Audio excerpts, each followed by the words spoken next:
Assalamualaikum warahmatullahi wabarakatuh. Selamat siang. Kembali lagi bersama saya Apriliandini Muarasita yang akan menemani kalian untuk informasi hari ini, Selasa, 22 Juni 2021 di Palpos Channel. Berita pertama. Akhirnya Sony Alfian, 23 tahun, diringkus anggota unit Pidum dan Tekap 134 Satreskrim Polrestabes Palembang.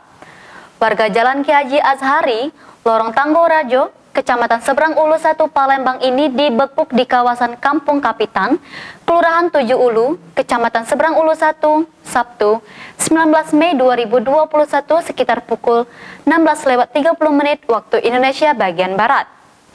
Kepada polisi, Sony mengaku telah 2 kali melakukan aksi begal terhadap korban Riko Ahmad Pratama, 25 tahun, di Jalan Kiai Azhari, Lorong Tanggoraja, Kecamatan Seberang Ulu 1 Palembang pada 23 Agustus 2020 lalu, sekitar pukul 10:00 waktu Indonesia bagian Barat.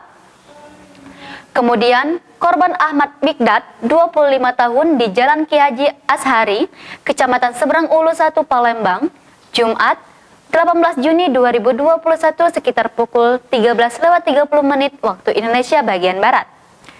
Sementara, Kasat Reskrim Polrestabes Palembang, Kompol Tri Wahyudi mengatakan dalam menjalankan aksinya, Sony berpura-pura membeli ponsel milik kedua korban yang dijual melalui OLX dengan modus COD.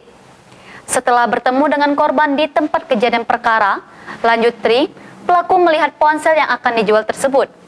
Setelah itu, pelaku langsung mengancam korban dengan senjata tajam dan menyuruh pergi. Atas perbuatannya, Sony dijerat pasal 372 KUHP dan 365 KUHP dengan ancaman hukuman di atas 5 tahun penjara.